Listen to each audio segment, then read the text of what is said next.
Section 1 of Your Mind and How to Use It by William Walker Atkinson. Chapter 2. The Mechanism of Mental States. The mechanism of mental states, the mental machinery by means of which we feel, think, and will, consists of the brain, nervous system, and the organs of sense. No matter what may be the real nature of the mind, no matter what may be the real nature of mind, no matter what may be the theory held regarding its activities, it must be admitted that the mind is dependent upon this mechanism for the manifestation of what we know as mental states. Wonderful as is the mind, it would seem to be dependent upon this physical mechanism for the expression of its activities, and this dependence is not upon the brain alone, but also upon the entire nervous system. The best authorities agree that the higher and more complex mental states are but an evolution of simple sensation, and that they are dependent upon sensation for their raw material of feeling and thought. Therefore, it is proper that we begin by a consideration of the machinery of sensation. This necessitates a previous consideration of the nerves.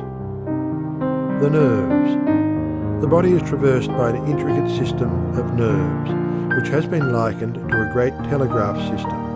The nerves transmit sensations from the various parts of the body to the great receiving office of the brain.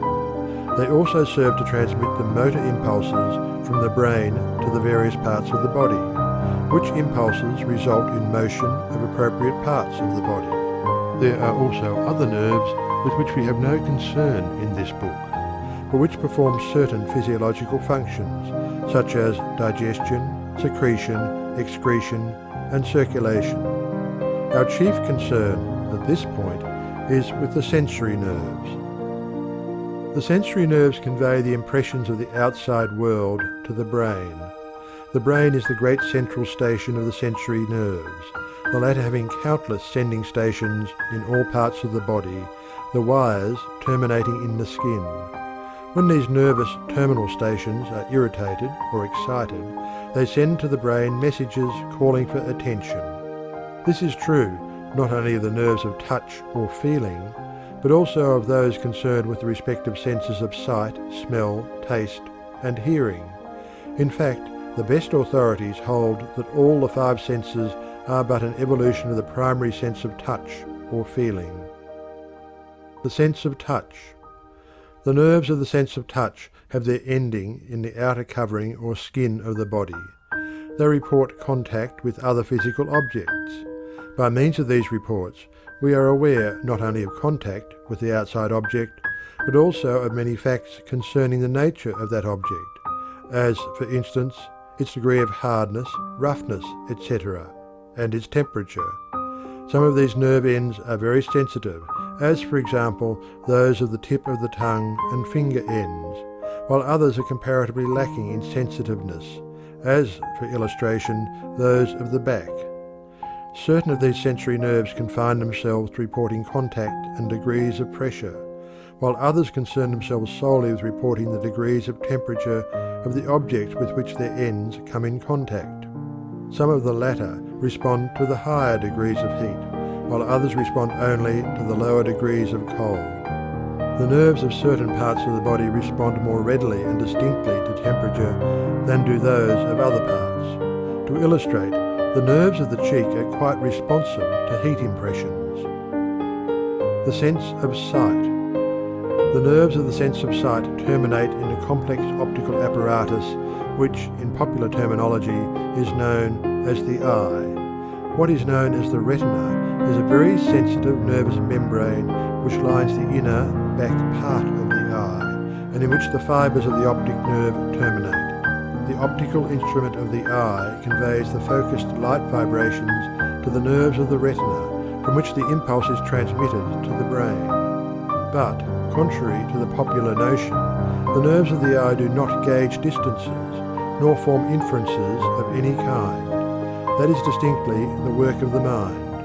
The simple office of the optical nerves consists in reporting colour and degrees of intensity of the light waves. The sense of hearing. The nerves of the sense of hearing terminate in the inner part of the ear. The tympanum, or eardrum, receives the sound vibrations entering the cavities of the ear, and intensifying and adapting them, it passes them on to the ends of the auditory nerve in the internal ear, which conveys the sensation to the brain. The auditory nerve reports to the brain the degrees of pitch, intensity, quality, and harmony, respectively, of the sound waves reaching the tympanum. As is well known, there are certain vibrations of sound which are too low for the auditory nerve to register, and others too high for it to record. Both classes, however, capable of being recorded by scientific instruments. It is also regarded as certain that some of the lower animals are conscious of sound vibrations which are not registered by the human auditory nerves. The sense of smell. The nerves of the sense of smell terminate in the mucous membrane of the nostrils.